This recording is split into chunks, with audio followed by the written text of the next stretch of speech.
Hi hello welcome to my channel Vasudeva కుటుంబం. అందరికీ నమస్తే అండి. అందరూ ఎలా ఉన్నారు? చాలా బాగున్నారా? నేను కూడా చాలా బాగున్నానండి. మీరు కూడా బాగుండాలని ఆ భగవంతుని ప్రార్థిస్తున్నాను. ఈరోజుటి వీడియో వచ్చేసి చాలా హెల్దీగా ఆరోగ్యంగా మన అమ్మమ్మలు నానమ్మలు చేసే సాంప్రదాయబద్ధమైన పెసరకట్టు పప్పుచారు అండి. చాలా ఆరోగ్యం అండి. ఇప్పుడున్న సమ్మర్లో కూల్గా ఉంటుంది. పెసరపప్పుతో తయారు చేసుకున్న పప్పుచారు చాలా రుచిగా ఉంటుంది. రుచే కాదండి, ఆరోగ్యానికి కూడా చాలా మంచిదండి. ఇప్పుడు శరీరాన్ని కూడా చల్లబరుస్తుంది. ఇలాంటి ఆహారాలు తీసుకోవడం వల్ల మనకి ఆరోగ్యంగా ఉంటాము. సో ఆ ట్రెడిషనల్ పద్ధతిలో పెసరకట్టు పప్పుచారును ఏ విధంగా తయారు చేస్తారో మరి చూసేద్దామా రండి. ముందుగా వచ్చేసి నేను ఇక్కడ 1 కప్పు పెసరపప్పు తీసుకున్నానండి. పెసరపప్పును కొంచెం వేయించుకోవాలండి.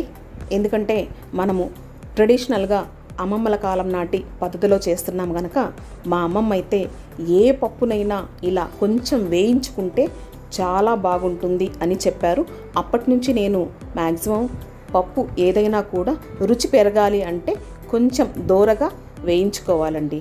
అందుకు నేను కొంచెం దోరగా వేయిస్తున్నాను. చాలా రుచిగా ఉంటుందండి. మీరు ఒకసారి ట్రై చేయండి. నార్మల్గా చేసిన పప్పు కంటే, నార్మల్గా చేసిన పప్పుచారు కంటే ఈ పద్ధతిలో చేసిన పప్పుచారు చాలా రుచిగా ఉంటుంది.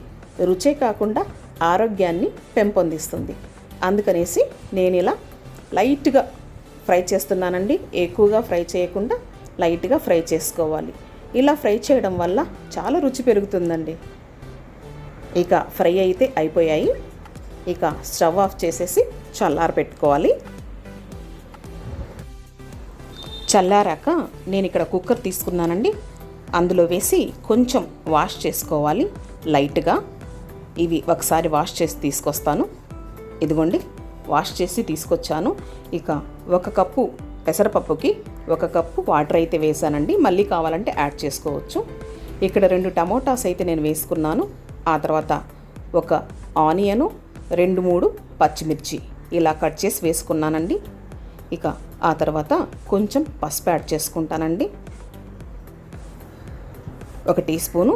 ఆ తర్వాత 1/2 టీ స్పూను కారం అండి. ఇక మిగతా ఏ మసాలాలు ఎటువంటి కారము వేయాల్సిన అవసరం లేదు.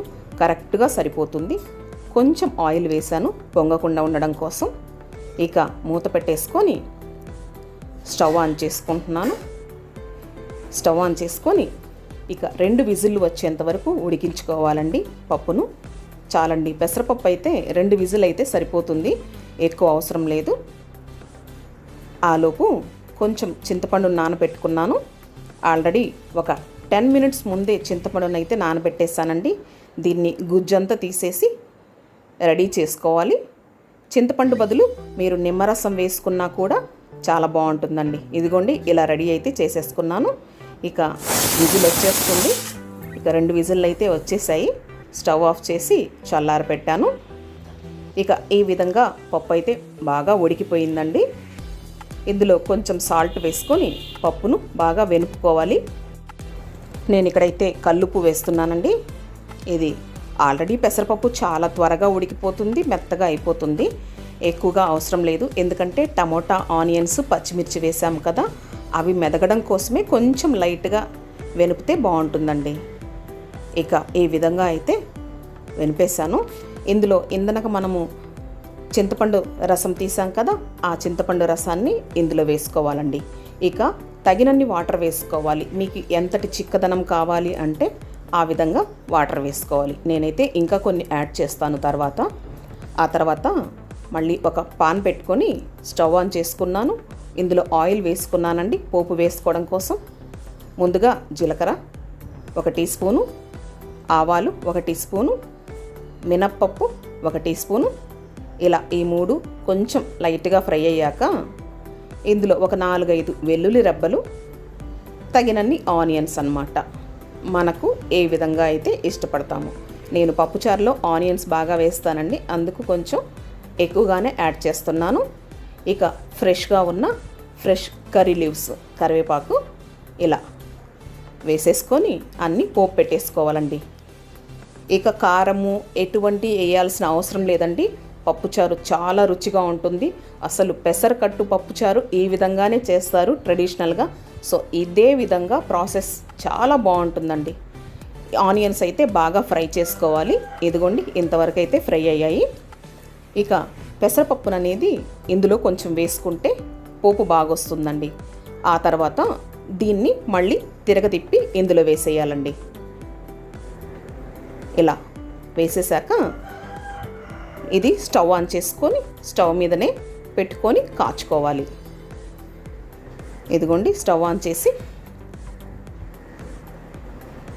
ఇక బాగా మరగనివ్వాలండి. ఇంకొన్ని నేను వాటర్ యాడ్ చేసుకుంటాను. ఏదైతే తాలింపు పెట్టానో అందులోనే వేసేసి ఇక దాన్ని తిరగతిప్పేసి సేమ్ ఈ పెసరకట్లో వేసేస్తున్నానండి. ఇక వాటర్ అయితే సఫిషియెంట్ అనమాట, నాకు సరిపోతాయి. ఇక సాల్ట్ ఒకటి చూసుకోవాలి.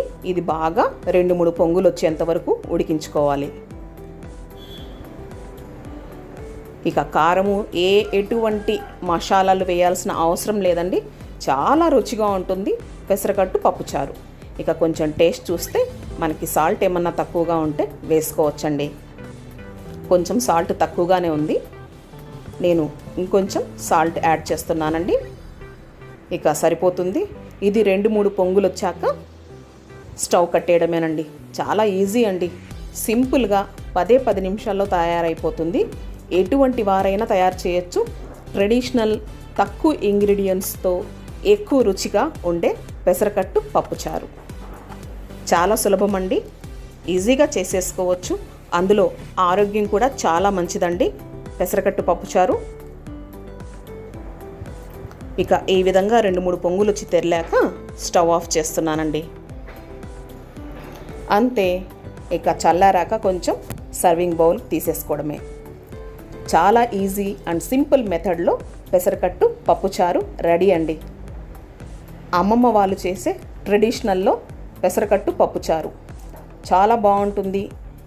ఎంత రుచిగా ఉంటుంది అంటే గ్లాసులే తాగేస్తారనమాట, అంత బాగుంటుందన్నమాట. మరి మీరు కూడా ఇదే విధంగా అమ్మమ్మల కాలం నాటి పెసరకట్టు పప్పుచారు చేసుకొని రుచిగా ఆనందంగా ఆస్వాదించండి. ఎందులోకైనా వేసుకోవచ్చండి. నేను ఇప్పుడు లంచ్కి ప్రిపేర్ చేస్తున్నాను కదా, మీరు ఎందులోనైనా, రైస్లోనైనా, సంగటిలోనైనా, చపాతీలోనైనా, ఈవెన్ టిఫిన్లో కూడానండి, ఇడ్లీ, దోశ, వడ, దేంట్లోనైనా ఈ పెసరకట్టు పప్పుచారును సూపర్గా ఆస్వాదించవచ్చు. ఇక మరెందుకు ఆలస్యం, మీకు నేను లంచ్ థాలీ ప్రిపేర్ చేస్తున్నాను. ఇదిగోండి, ఇక ఒక చిన్న బౌల్లోకి తీసుకొని రెడీ చేస్తున్నాను. ఇందులోకి నేను లంచ్ ప్రిపేర్ చేశాను. లంచ్లో ఏమేమి చేశానో ఇప్పుడు చూద్దాము. ఇదిగోండి పెసరకట్టు పప్పుచారు ముందు సర్వింగ్ బౌల్కి తీసుకొని పెట్టేశాను. ఆ తర్వాత ఇది సంగటిలో కూడా చాలా బాగుంటుందన్నాను కదా, అదిగోండి సంగటి కూడా చేశాను. ఇక వైట్ రైస్ కూడా చేశాను, వైట్ రైస్లో కూడా చాలా బాగుంటుంది. ఇక చపాతీ కూడా చేశానండి, చపాతీలో కూడా చాలా బాగుంటుంది. ఎవరైనా సంగటి తెలియని వాళ్ళు ఉంటే నేను ఆల్రెడీ డిస్క్రిప్షన్లో లింక్ ఇస్తాను, మీరు తప్పనిసరిగా ట్రై చేయండి. సంగటిలోకి చాలా బాగుంటుందండి, ఎక్సలెంట్గా ఉంటుంది. మా నాన్నమ్మ అయితే ఇక పప్పుచారైనా సాంబారైనా సంగటిలేకే తింటారనమాట. సో అమ్మమ్మ ట్రెడిషన్, నానమ్మ ట్రెడిషన్ రెండూ కలిపి నేను ఇలా లంచ్ ప్రిపేర్ చేశానండి. మీకు తప్పనిసరిగా నచ్చుతుంది అనుకుంటున్నాను. ఈ రెసిపీ చాలా ఎక్సలెంట్గా ఉంటుంది, ఒకసారి ట్రై చేయండి. ఈవెన్ బ్రేక్ఫాస్ట్ లేక్ కూడా బాగుంటుందండి పెసరకట్టు పప్పుచారు. దోశ, ఇడ్లీ, వడ ఎలాంటి బ్రేక్ఫాస్ట్ అయినా కూడా అద్భుతంగా ఉంటుంది. మరి ఎందుకు ఆలస్యం, మీరు కూడా ఈ విధంగా రుచికరమైన ఆరోగ్యకరమైన పెసరకట్టు పప్పుచారు చేసుకోండి. తిని చూసి నాకు కామెంట్ చేయండి, తప్పనిసరిగా మీకు నచ్చుతుంది. మీకు నోట్లో నీళ్ళు ఊరుతున్నాయి కదూ, నాకు కూడా. ఇక నేను లంచ్ అయితే తినేస్తాను, మీరు కూడా ట్రై చేయండి. ఇక తప్పనిసరిగా మీకు నచ్చుతుందండి. మీ అందరి ఆరోగ్యం బాగుండాలని ఈరోజు పెసరకట్టు పప్పుచారు చేశాను. మరొక్కసారి ట్రై చేసి తప్పనిసరిగా నాకు చెప్పండి ఎలా ఉంటుందో. ఈ వీడియో కనుక నచ్చినట్లయితే లైక్ చేయండి, షేర్ చేయండి, సబ్స్క్రైబ్ చేయండి నా ఛానల్ను. బెల్ ఐకాన్ని క్లిక్ చేసి యాక్టివేషన్ చేసుకోండి. అలాగే ఇన్స్టాగ్రామ్లో కూడా ఫాలో అవ్వండి నా ఛానల్ను. మరో మంచి మీకు యూస్ఫుల్ అయ్యే వీడియోతో మీ ముందుంటానండి. నేను మీ సులోచన. అంతవరకు సెలవు. నమస్కారం. అచ్యుతం కేశవం కృష్ణ